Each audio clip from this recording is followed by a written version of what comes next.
Fue educado en la Universidad de Cambridge, casado 2 veces con más de 3 hijos. La primera esposa fue cristiana, abandonó a la primera esposa para casarse con la segunda, que era su enfermera. Murió a los 76 años, a los 23 años de edad lo diagnosticaron con una esclerosis tremenda, atrófica, y le dieron menos de 2 años para vivir. Y sin embargo vivió 50 años más, 76 años murió.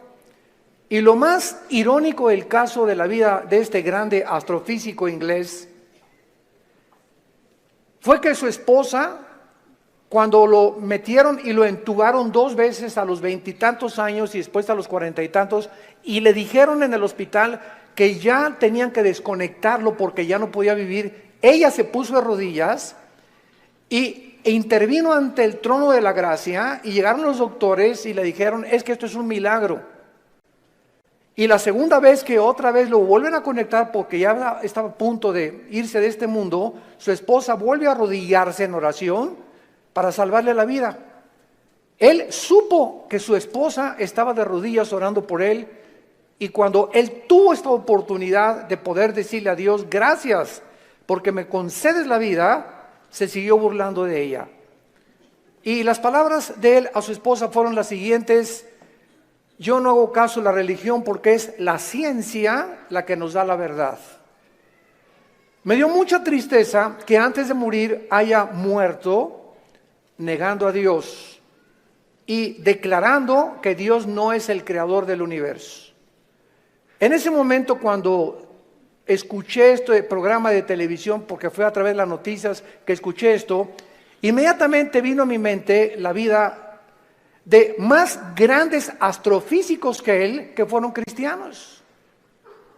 Él argumentó que era porque la verdad estaba en la ciencia, y sin embargo Blaise Pascal, astrofísico francés, escribió cantidad de tratados acerca, y no era un religioso, era un cristiano. Blaise Pascal confesó, y en sus libros lo dijo: Jesucristo es mi Señor y mi Salvador. Nadie se puede comparar en la astrofísica con Blaise Pascal. Y después tenemos a Isaac Newton.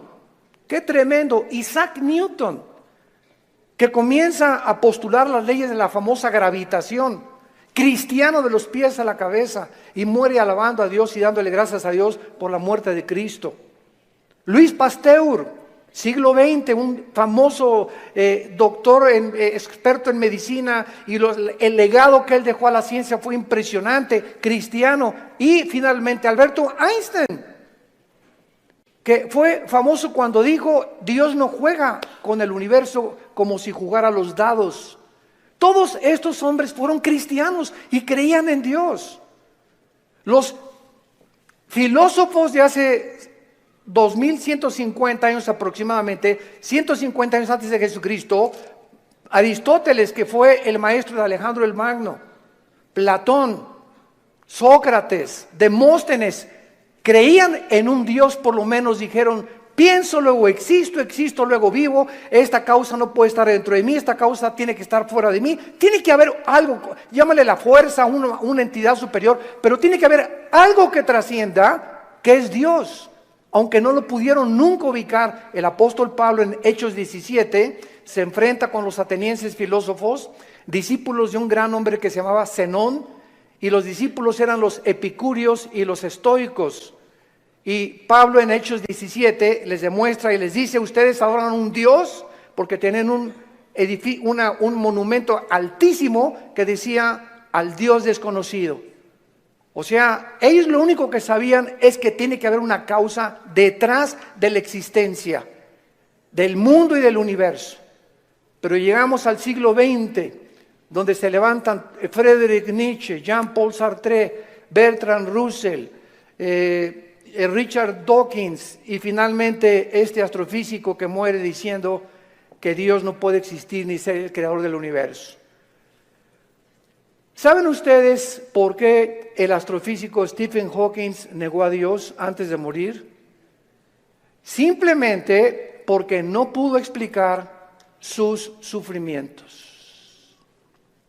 Su esposa lo dijo, la primera esposa: Stephen está enojado con Dios, con un Dios que no existe. Se amargó contra alguien que no existe.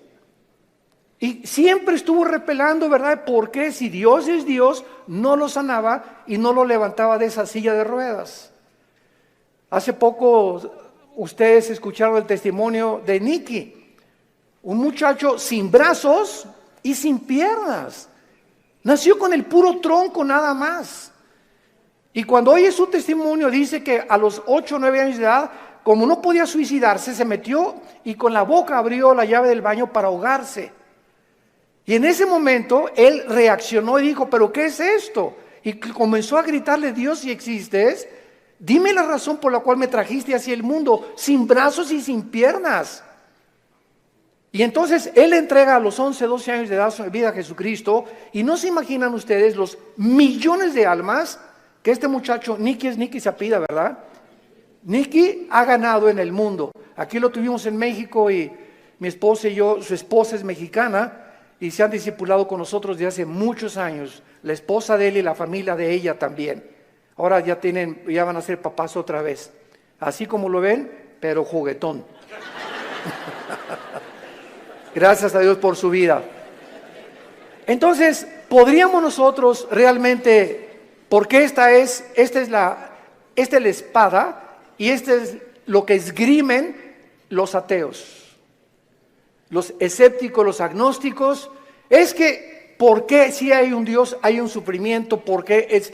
Entonces, como no pueden entender y no tienen respuestas y no las van a tener fuera de la Biblia, se encierran en una cárcel y en lugar de que este hombre hubiera podido escuchar a su esposa, bueno, ok, tú me dices que es un Dios, dime por lo menos, o explícame por qué permite el sufrimiento, pero ni siquiera quiso hacer eso.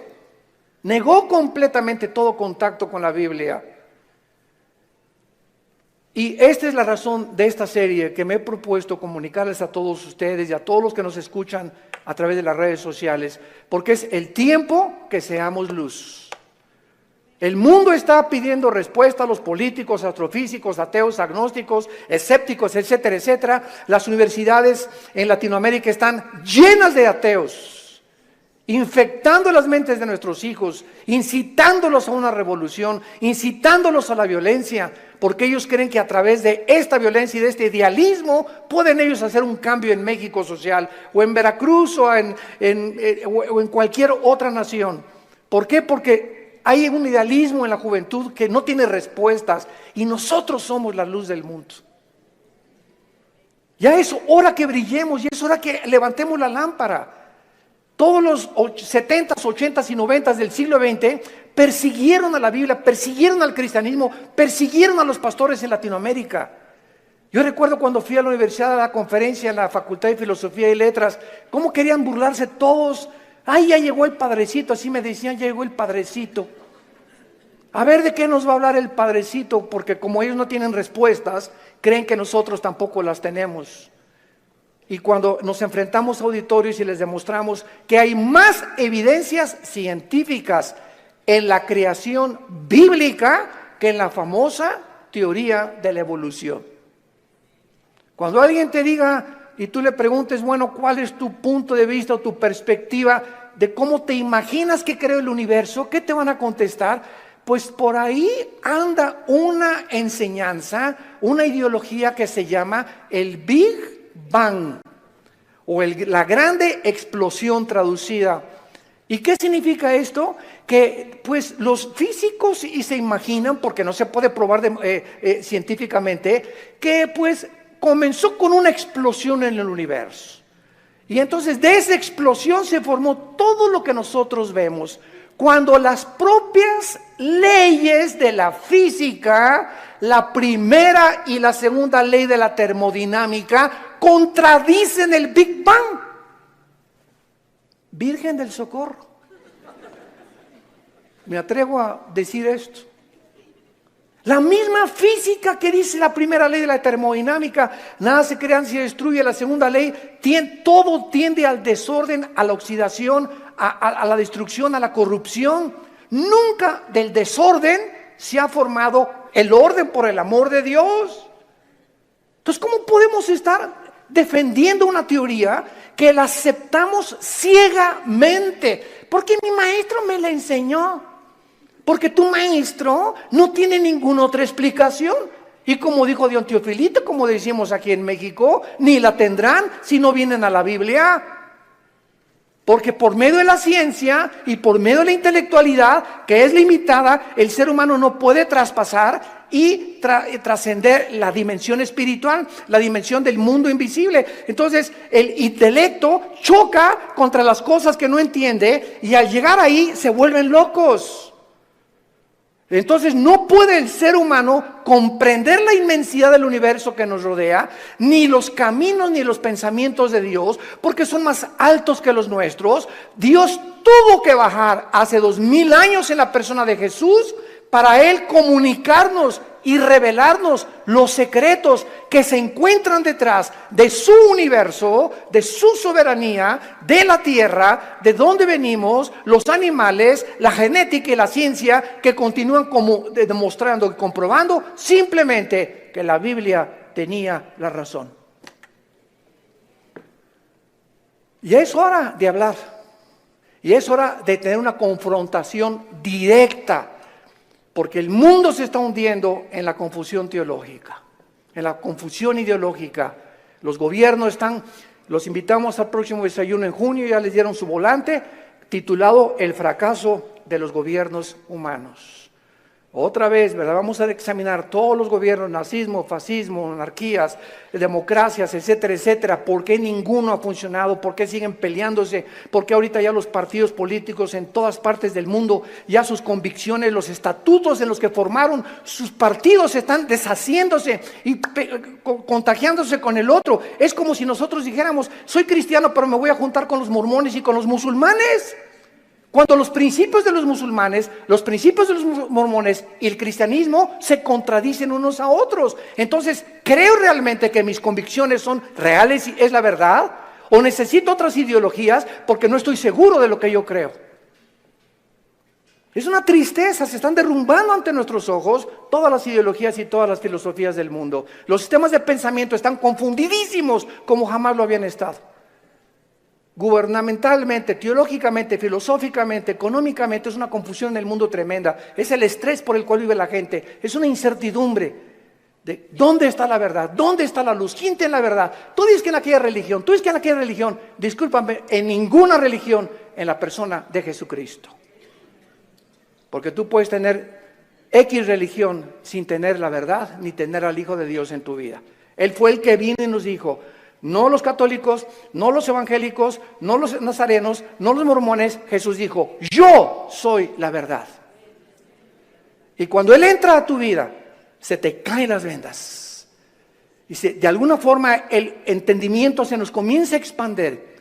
Y solo Dios, el Espíritu Santo, puede hacer que nuestra mente se abra para que cuando vengamos a la Biblia podamos entender, porque la Biblia, el autor es el Espíritu Santo, necesito al Espíritu Santo morando en mí para comprender los pensamientos de Dios.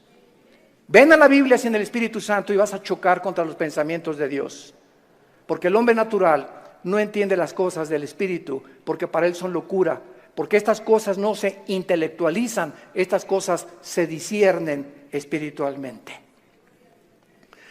Veamos estos pasajes a continuación que nos van a servir de base para poder dar una explicación y comenzar ya a levantar la bandera de la fe. Dice en Romanos 5, versículo 3, y no solo esto, sino que también nos gloriamos en las tribulaciones, sabiendo que la tribulación produce paciencia. Alguien viene sin el Espíritu Santo y lee este versículo, la conclusión a la que llega dice, esto lo escribió un loco. ¿Cómo puede alguien que está atravesando tribulaciones o problemas gloriarse? Inmediatamente se enfrenta esta persona con una pared. Pero es que esta persona no entiende que las próximas palabras es que estas tribulaciones y estos sufrimientos Dios los está usando para formar nuestro carácter, que si no sufrieras de otra manera no podrías aprender muchas cosas en la vida que solamente a través del sufrimiento se aprenden. Dice Salomón en Proverbios, el sufrimiento purifica el corazón. Esta es la razón por la cual comenzamos ya a entender, y cuando comenzamos a entender los pensamientos de Dios, y aunque no vamos a ser libres del sufrimiento, por lo menos Dios va a entrar a nuestra vida y nos va a dar una esperanza para que en ese valle de sombra y de muerte tengamos paz. Para que en medio de las tribulaciones que tú estás atravesando, y en medio del divorcio que estás ahorita enfrentando, y el abandono de tu esposo, y el abandono de tu esposa, y el abandono de tus padres, por lo menos en medio de ese horno de fuego que tú estás atravesando, Jesús está contigo. Y aunque no se va a acabar hasta que Él venga a todas estas cosas, Él nos da la fuerza para resistir hasta el final con gozo.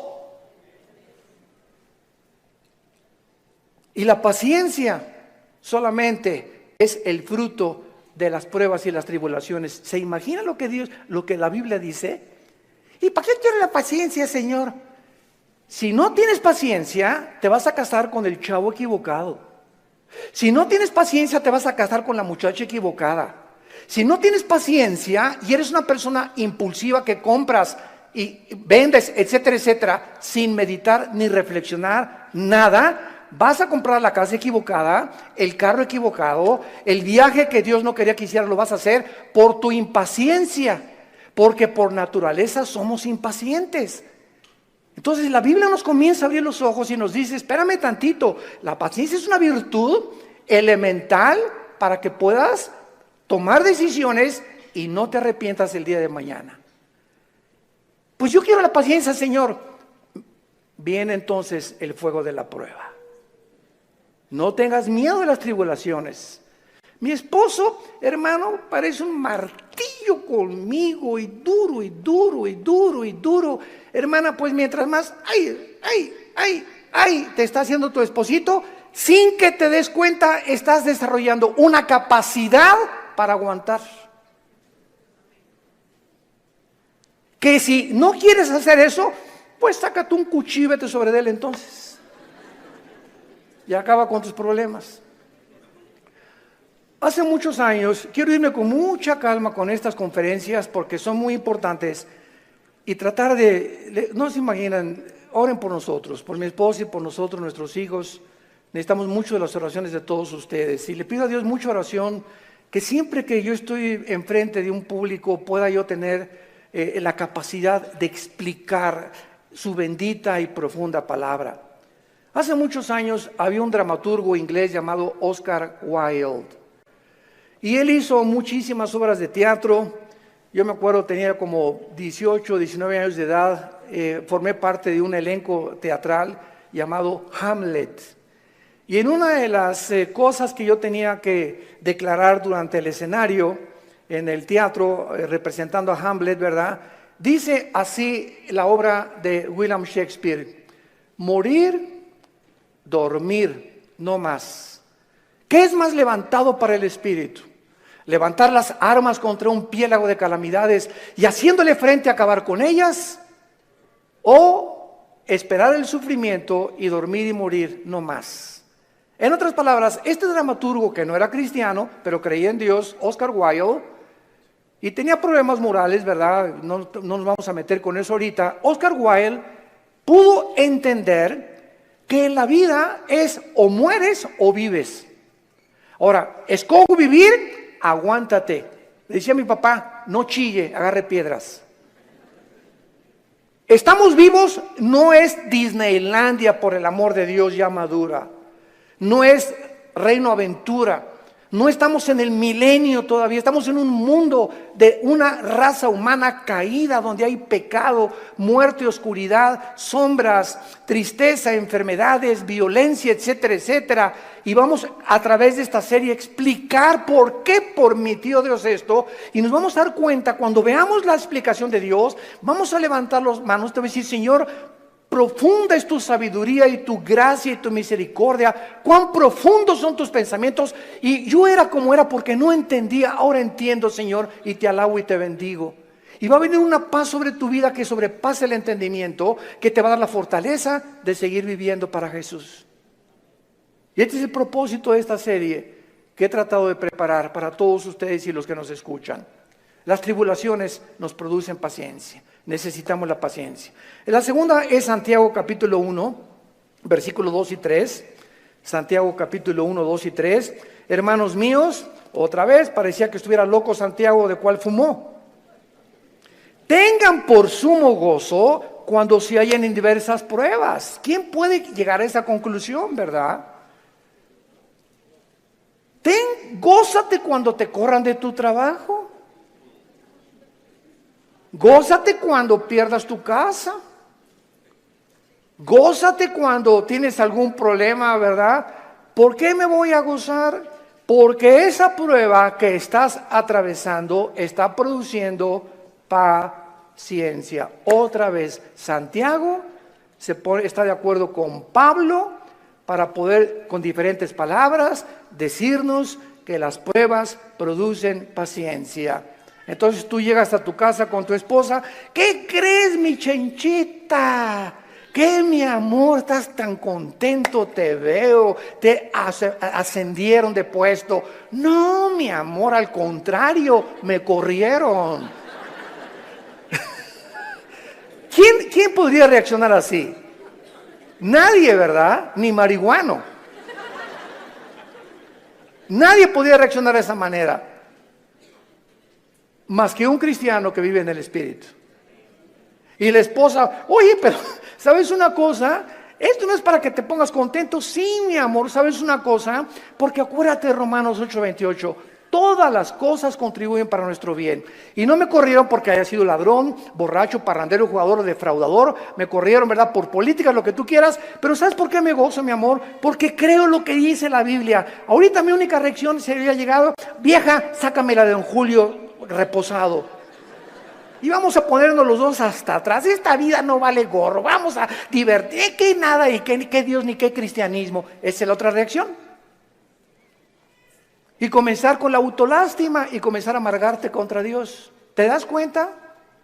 Entonces, en lugar de que tomemos esa actitud, la Biblia nos muestra que nos enfrentemos a los problemas con otra actitud, porque cuando Dios ve que tú enfrentas esa actitud y que tú llegas a tu casa y Señor, gracias, te alabo, yo no entiendo por qué me corrieron, lo único que sé es que tu palabra dice: no desmayes, no tengas miedo, yo soy tu Dios, nunca te dejaré, nunca te abandonaré. Y estoy seguro que viene un trabajo mucho mejor que el que yo tenía. En el momento en el que Dios ve desde el cielo que nuestra reacción aquí en la tierra es diferente a la de los demás seres humanos, Dios nos bendice.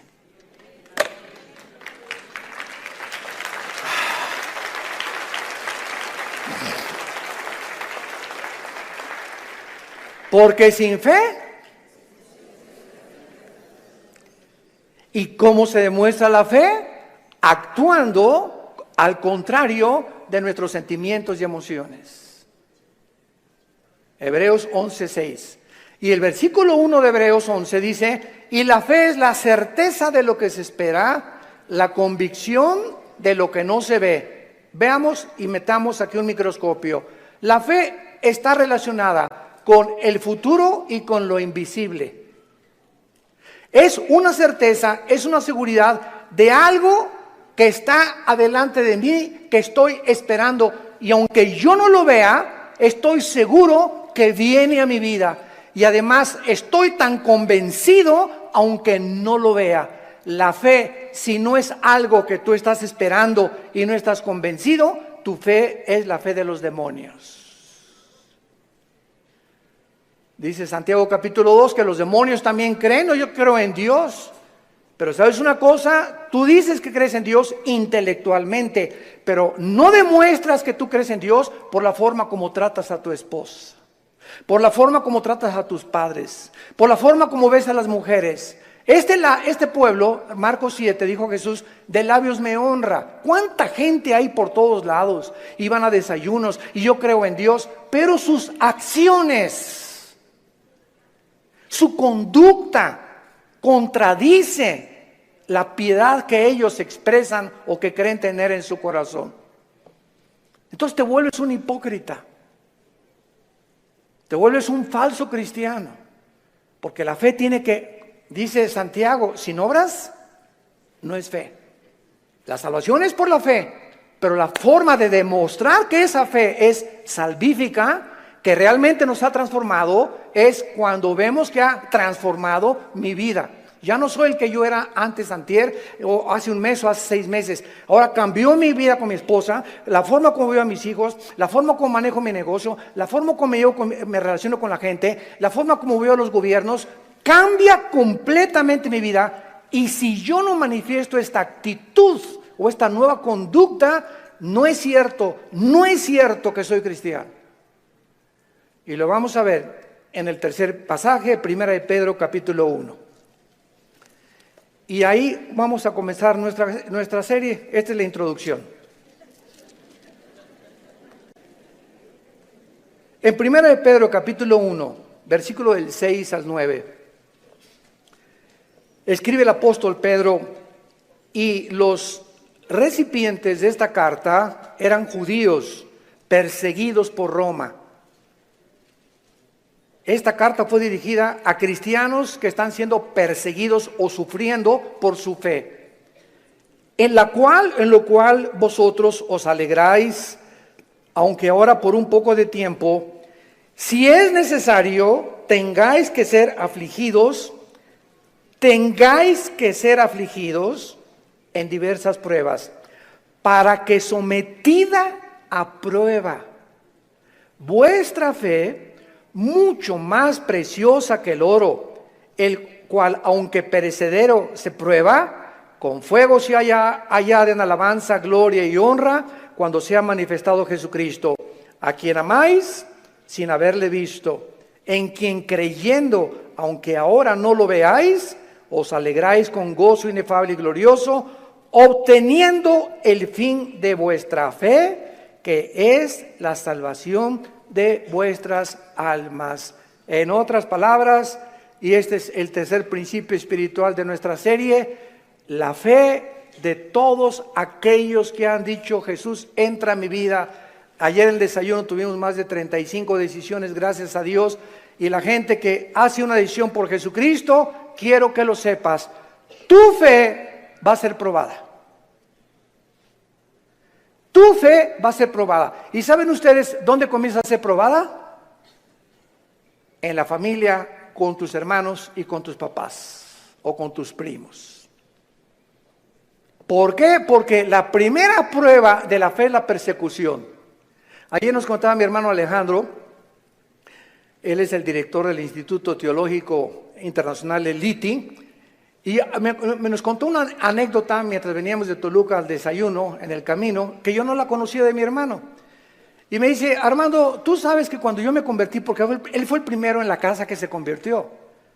Y yo los correteé como 2 o 3 años. Una vez quise incendiar una reunión de oración. El gadareno era Pinocho comparado con los demonios que yo traía. Y se los digo en serio. Y me dice mi hermano: tú sabes que cuando yo me convertí, guié a la casa, y mi mamá inmediatamente me quiso correr. Ya te metiste con una secta, quién sabe qué te metieron, etcétera, etcétera. Total, dice, me tuve que salir de la casa, y a los 4 días regresé a la casa. ¿Y qué crees? Estaba un cuñado mío, nuestras hermanas, la abuela, los tíos, y me hicieron juicio. Todos alrededor de la mesa, diciéndome: a ver, acércate por favor, estamos escuchando que ya te cambiaste de religión y que andas por ahí con unos aleluyas y quién sabe qué tantas cosas, y en esta familia la única religión que tenemos es tal y tal y tal y tal cosa. Y dice mi hermano: yo lo único que hice es a todos ellos que me hicieron juicio por haber aceptado a Cristo, en lugar de que contentos de que dejé las drogas, porque era bien hipioso mi hermano antes, y le metía todo, ¿verdad? En lugar de que estuvieran contentos, estaban completamente enojados que yo había comenzado a leer la Biblia. Y lo único que les dije fue, puse la Biblia en medio de todos y les dije: ¿la han leído? Y comenzaron todos a voltearse unos con los otros. No, Chepo. Pues si no lo han leído, ¿qué base tienen para juzgarme que yo estoy mal? Porque si no es la Biblia la base de nuestra fe, ¿qué es entonces? Yo no les dije que fui con los mormones ni que fui con soy un musulmán. Estoy en un grupo de cristianos que leemos la Biblia. Y si ustedes no leen la Biblia, no tienen ninguna base. Dice mi hermano, desde esa vez nunca se volvieron a meter conmigo. Pero vino la persecución inmediatamente y vendrá contra ti también. Y comienza en la propia familia. ¿Por qué? Porque Dios nos sacó de las tinieblas de nuestra familia para regresar a nuestra familia e iluminarlos y sacarlos también al reino admirable de la vida de Jesucristo. Y si tú en tu familia no eres una luz y en tu medio donde trabajas no eres una luz y no estás dando testimonio de Jesucristo, tu cristianismo es religioso nada más. Y recibirán poder. ¿Para qué? Para poder enfrentar al mundo. Sin ese poder no se puede enfrentar al mundo. Hechos 1:8. Y recibirán al Espíritu Santo y me serán testigos. Entonces vemos nosotros que tiene un propósito todo esto. Muy bien, vamos pues a comenzar esta serie con las siguientes declaraciones y reflexiones. No cabe duda que vivimos en un mundo completamente disfuncional. No hay un solo matrimonio funcional. El matrimonio es la unión de dos extraterrestres. Pero por si fuera poco, dos extraterrestres que ninguno se conoce ni se entiende el uno al otro. Y vas a tener 60 años de casado, como dijo un gran predicador hace algún tiempo en un estadio en Estados Unidos que lo escuché. Yo tengo 60 años de casado más o menos y sigo sin entender a mi esposa. Y como dijo Dion Teofilito, ni las vamos a acabar de entender.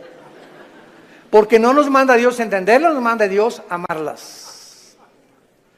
Entonces, cuando nosotros comprendemos esto, que no hay un matrimonio, o sea, no hay un matrimonio perfecto, es lo que quiero decir. No hay un matrimonio donde todo, en la luna de miel, John Travolta y se casó con esa muchacha que se parece a la Madonna y vamos a ser felices y qué guapo, ¿verdad? Y tiene coche. Todo eso desaparece después de la luna de miel. Comienzas a enfrentarte con una persona imperfecta de los pies a la cabeza. Peor todavía si no son cristianos. Si con cristianos se lucha y se sufre, imagínate no siendo cristianos, ¿no? Por eso hay tantos divorcios. Entonces te enfrentas con una persona, con una mujer, que no sabes cómo tratarla, no sabes, de todo chilla, no sabes por qué chillan las mujeres de todo. Habla, parece perico de África como habla mi esposa. Es que a las mujeres Dios les dio esa capacidad de hablar hasta por los, quién sabe por dónde más. Hasta por los pies hablan las mujeres. Y nosotros, ¿verdad? O sea, tú sabes una cosa. Cuando tú hablas con una persona, en el momento en que te paras a escuchar a una persona, no sé si ustedes lo sepan, la Biblia nos los muestra, el hecho que te estés concentrando en escuchar lo que está diciendo, estás emanando energía, te estás desgastando. Cuando Jesús lo tocó a la mujer, ¿se acuerdan ustedes la mujer con el flujo? Alguien me tocó. ¿Por qué? Porque dice, energía salió de mí. Todo el sufrimiento que ella tenía se lo transmitió y Jesús en su hipersensibilidad sintió inmediatamente. Hoy eligieron los apóstoles, pero todo el mundo te toca. No, hay alguien que me tocó con el propósito de recibir algo de mí y lo sentí en mi espíritu. Es una hipersensibilidad espiritual tremenda. Pero cuando tú te sientas con alguien, entonces esta es la razón por la cual mujeres, los hombres nos sentamos y viene tu esposa y 15, 20 minutos y a los 10 minutos no tenemos la capacidad, yo no sé cuántos de ustedes sean superhéroes, ¿no? Pero la mayor parte de los hombres no tenemos la capacidad de oír más de 10, 15 minutos. Comenzamos, sí, amén, gloria a Dios, mi amor. Sí, es cierto, sí, te amo, tienes toda la razón, ¿no? Comenzamos ya con el avión, etcétera, etcétera.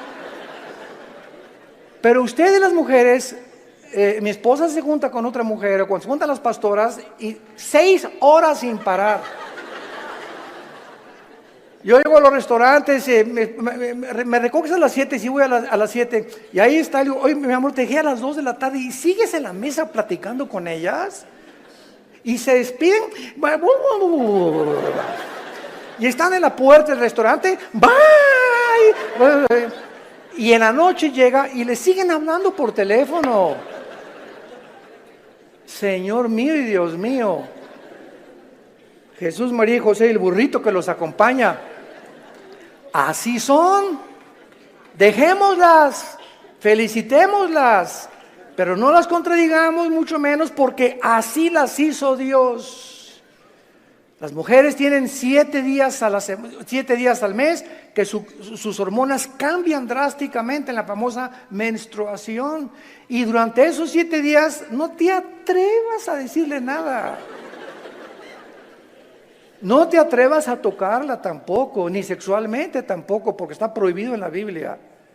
Son tiempos en el que vuela la mosca y se ponen a llorar, hipersensibles. Es una semana en la que hay que yo te llevo el desayuno a tu cama, mi amor, yo le voy a lavar los trastes, yo te lavo la ropa del bebé o lo que sea, ¿verdad? Y comienza el hombre a entender la naturaleza femenina, que no estamos para que ellas nos sirvan, no son nuestras esclavas ni nuestras sirvientas, y cuando comenzamos a darles lo que ellas necesitan, porque las comenzamos a comprender, es cuando vienen las bendiciones de Dios.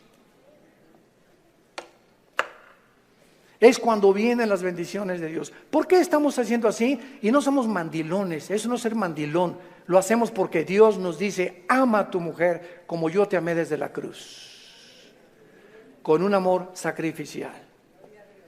Y cuando yo veo sacrificarte por tu esposa, te voy a bendecir como no te imaginas. Porque el mal que le hagas a tu esposa, se te regresa. Es como un boomerang, se te regresa, dice en Efesios capítulo 5, nadie aborreció su propia carne, sino que la cuida y la sustenta como Cristo a la iglesia. El daño, las groserías, los gritos, el adulterio mental que traes contra tu mujer, se te regresa y detiene las bendiciones de Dios. Y vas a comenzarte a encontrar desesperado, ya no te puedes gozar en las pruebas, en las tribulaciones, ya no tienes paz, ¿verdad? ¿Por qué? Porque necesitas otra vez venir a la cruz y pedirle perdón a Dios por la forma como has tratado a tu compañera, a tu amante, a tu esposa, a la madre de nuestros hijos. Ahí viene. ¿Por qué lo hacemos? Por la fe. Y sin esta fe es imposible que yo agrade a Dios. Vivimos un mundo disfuncional, tenemos que entender esto. Y todas estas circunstancias nos hacen volvernos a la pregunta, que es la que vamos a desarrollar en esta serie: ¿por qué Dios no detiene la maldad? Muy buena pregunta, muy válida filosóficamente. ¿Por qué Dios no detiene tanta destrucción y tantos sufrimientos?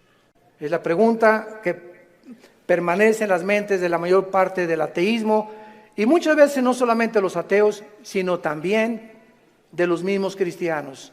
La única diferencia, escuchen esto, señores ateos que nos escuchan, en cualquier programa que haya en el mundo de televisión o de radio o en cualquier foro, nunca a un ateo ni a un agnóstico le van a hacer estas preguntas, nos las van a hacer a nosotros.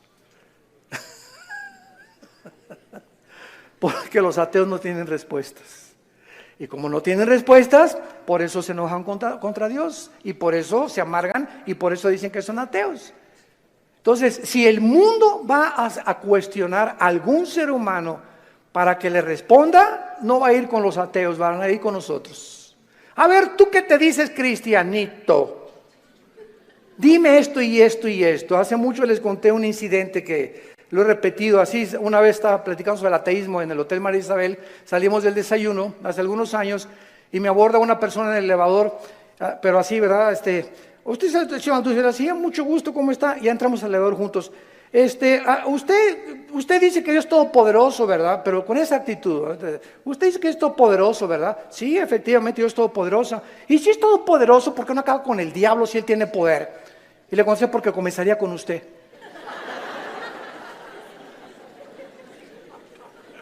Dele gracias a Dios. Le cambió completamente su perspectiva. O por lo menos ya le di tarea para ir reflexionando ahí a su casa. de que hay respuestas y que si realmente Jesús hubiera venido o ahorita acabara con la maldad, acabaría con todos, porque perverso y engañoso es el corazón de todos los seres humanos.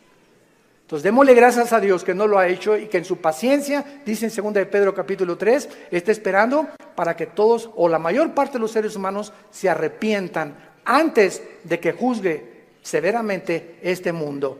Muy bien, entonces por causa de no tener estas respuestas que demandan sus mentes finitas, cuando una persona astrofísico o ateo demandan respuestas, no se ponen en la posición honesta de decir, bueno, ok, yo ando buscando por qué el sufrimiento y la maldad, pero me voy a poner en una posición honesta.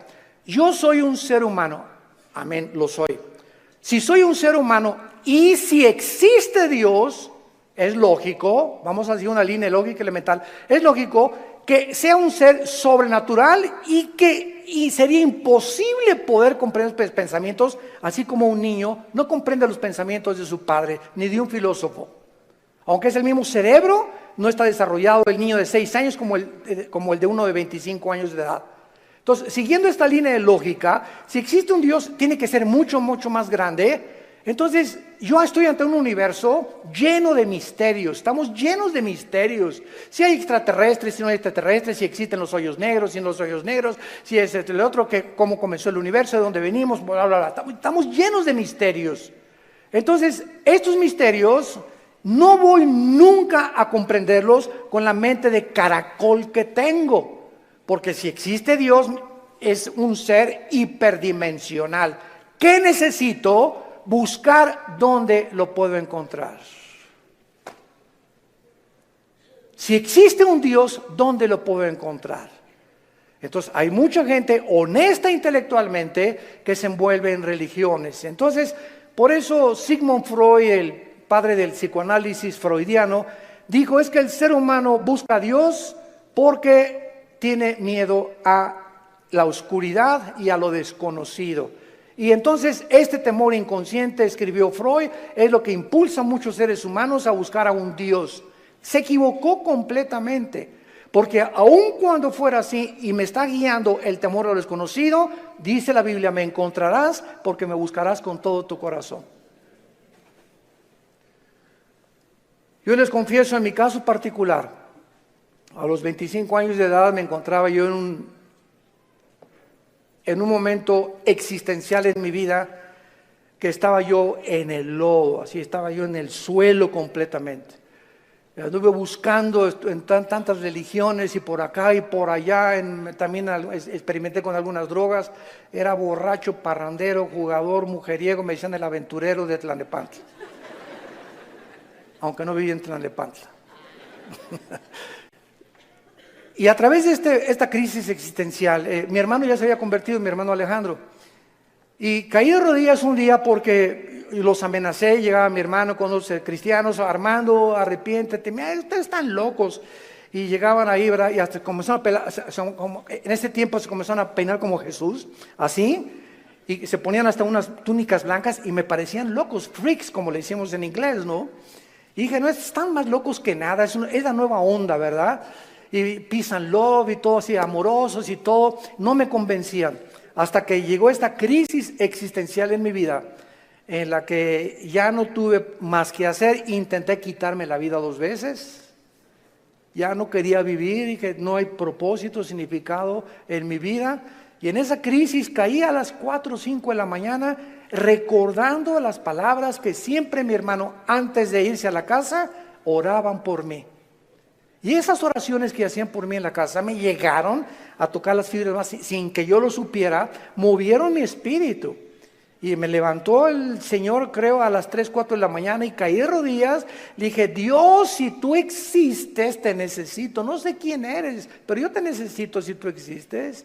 Y si es verdad que es tu Hijo, al quien tú escogiste y en quien el cual tenías tu complacencia y lo mandaste para que lo oyéramos a Jesús, no dijiste que oyéramos a Buda, ni a Mahatma Gandhi, ni a Mahoma. Tú dijiste a él oír. Si es Jesús, yo lo necesito en mi vida. Le hablé a mi hermano a las 4 de la mañana, pasó por mí a las 5 de la mañana, me llevó a la casa de un misionero bautista con un corazón impresionante por el amor de las almas, y ahí estuve yo en un mes de marzo, ¿verdad?, de 1974, caí de rodillas junto al piano, que era un músico misionero, y le grité a Dios, me comenzó con la Biblia, por cuanto todos han pecado y son apartados de la gloria de Dios, la paga del pecado es la muerte, Juan 3:16, Dios te ama, etcétera, etcétera, y comencé a llorar y a llorar y a llorar y a llorar durante 40 minutos llorando. Que lloraba, pero estaba llorando, sentía que eran capas que se me quitaban así encima, y ahí quedé tirado todavía como media hora. Ya me dijo, el misionero me dijo, vamos a dejar a tu hermano aquí solo en mi estudio. Ya salí yo y sentí como que me habían quitado, ¿verdad?, todas las frustraciones y desilusiones y traiciones que traía y mentiras de todo lo que, programas virulentos que el mundo me puso. Y fue la forma en la que Jesús me dijo, ¿verdad?, tú eres a quien tú estás persiguiendo. Y de ahí en entonces, ¿verdad?, mi vida fue cambiada radicalmente. Yo supe que había llegado al final de mi vida y que si Él era Jesús, yo tenía que dedicar mi vida a Él. No había ninguna aventura más grande en la cual un hombre pueda aventurarse a vivir más que conocer a Dios. No hay una aventura más grande. Conocerle es el más grandioso afecto de nuestros sentidos y amarle el más grande de nuestros propósitos. A los 3 años de que comencé a trabajar yo en la hotelería, era gerente del hotel, el que acabamos de ir ahorita en la reunión de los pastores en Acapulco, enfrente de la Diana. Estuve de gerente como 1 año, gerente en el Hotel Camino Real de Polanco, etcétera, etcétera. Y le dije a Dios, me voy de misionero. Yo creí que Dios me había llamado para otra cosa, me fui de misionero y me fui a la sierra de Oaxaca, entre la costa chica y la costa grande, entre Oaxaca y Guerrero. 3 años durmiendo en pisos de adobe. Mi cojín era un ladrillo envuelto en periódicos y me tapaba en la noche con periódicos, con los indígenas. Yo creí que me había llamado Dios para ser misionero, porque los misioneros que conocí en Acapulco me mandaron para que yo fuera, y lo único que me daban era un cheque de $100 al mes. Comíamos lo que pescábamos, las almendras que arrancábamos y los mangos que quitábamos de los árboles durante 3 años de mi vida. Y ahí conocí la máxima de las pobrezas. Más pobre no puede ser. Yo dormido en camas de piedra, hermano, te gané. En covachas, estas eran chozas de adobe. Y además había un pueblo ahí que se llamaba El Ciruelo, cerca de Tejucunicuilapa, en la Costa Chica, que era de leprosos. Y me acuerdo que un día me dijeron, ¿por qué están tapados así? Es que son leprosos. Y yo creí a las 2 de la mañana que Dios me había llamado a morir con lepra. Y le dije a las 2 de la mañana, Dios, si ese es mi destino, Señor, aquí estoy. Yo no sabía ni qué contagios era la lepra, ni conocía mucho de la lepra, pero yo creí que Dios me había llamado para morir como un leproso. Y ya, ¿verdad? Pasaron los 3 años, regresé a Acapulco, comencé a predicar, a fundar movimientos de estudios bíblicos en las casas. En 1979 la organización del famoso evangelista, que vamos a orar por él, Luis Palau, se está muriendo de cáncer, por cierto. Tiene cáncer en los pulmones, Luis Palau. Me hablaron a formar parte del equipo de Luis Palau. Del 79, 80 y 81 estuve como evangelista por toda la República, todo Tabasco, Guerrero, Veracruz, pueblito en pueblito, predicando de choza en choza, pueblito. Nos corretearon, nos aventaron piedras, nos aventaron palos, me lastimaron 2 veces, me enfermé con malaria, me enfermé con calentura de 40 grados, etcétera, etcétera. Y todas estas fueron, ¿qué cosa? Pruebas. Dios estaba forjando carácter en mi vida, que era muy importante para lo que más tarde me tenía que enseñar. Y el secreto, quiero decirles a ustedes, el más grande secreto de la vida es no amargarte. Es el más grande secreto de la vida cristiana. Un cristiano amargado no entra a la tierra de Canaán. No pasas Canaán. Dice de Hebreos 12 que bloquea la gracia de Dios, la amargura. No importa lo que nos hayan hecho, lo que nos digan. Me acuerdo en los 80s cómo nos calumniaron. Me dijeron que me había casado 4 veces, que tenía hijos hasta en Iztapalapa, 15. Bueno, Es increíble, y todavía me dicen que de vez en cuando han oído esos rumores, ¿no? Ya le gané a Salomón. Puras mentiras. Pero el diablo es encargado de verdad de buscar la forma de desprestigiarte, de impedir. Pero ¿sabes una cosa? Que nuestro destino no depende de lo que la gente piensa, nuestro destino depende de Dios. Y nadie puede arrebatarte ese destino que Dios te ha dado. Nadie, absolutamente nadie. Y para terminar, sí existen respuestas, y mientras todo se aclara, y mientras nuestra poca y chica y limitadamente intelectual comprende, y ahorita comenzamos ya con el Espíritu Santo a entender muchas cosas más que sin el Espíritu Santo imposible poder comprenderlas, Dios nos deja dos consuelos. El primero, la resurrección de nuestra vida. Vamos a volver a vivir. Hijo, ten calma. No importa lo que estás pasando. Cuando tú mueras y resucites, vas a tener el cuerpo que anhelabas tener. Si eras chaparrito y pelón, vas a ver el cuerpo que te voy a dar. Si te decían la tintorera de Tlalnepantla, vas a ver la belleza que te voy a dar. Y lo que hemos sufrido, las enfermedades, todo lo que pasemos aquí, no nos imaginamos. Y la esperanza de que vamos a tener un cuerpo fue que Jesús se levantó de los muertos. Él es la esperanza y la gloria de nosotros. Vamos a volver a vivir. Y todo lo que hayamos sufrido y lo que hayamos afligido, y si acabaste en silla de ruedas o no silla de ruedas, o con cáncer o no cáncer, o lo que hayas pasado, no va a ser comparable con las glorias que en nosotros se van a manifestar. Y la segunda consuelo es que vamos nosotros realmente a tener un mundo nuevo, donde reine la justicia y la paz y la equidad. Viene ese mundo que anhelamos y que queremos cambiar por las revoluciones armadas, por la guerra, por la política, por la educación. De ningún esfuerzo humano el mundo va a cambiar hasta que Jesucristo regrese con todos nosotros a establecer su reino milenial. La pregunta en esta mañana es la siguiente: ¿estás tú preparado si tú murieras esta noche para encontrarte con tu Dios? ¿Estás preparado? ¿Estás seguro que tienes a Jesucristo? Asegúrate en este momento recibiéndole como tu Señor y Salvador. Inclina tu cabeza y dile estas palabras. Señor mío y Dios mío, aún no te entiendo, pero he comprendido que no necesito entender todas las cosas, más que una sola: te necesito.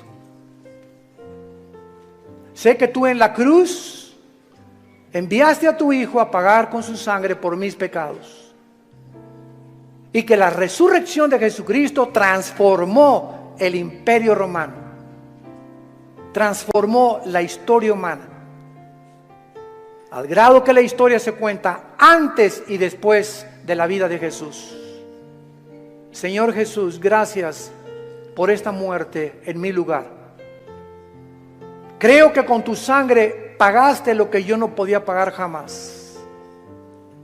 Y creo, como resucitaste de los muertos, que estás vivo.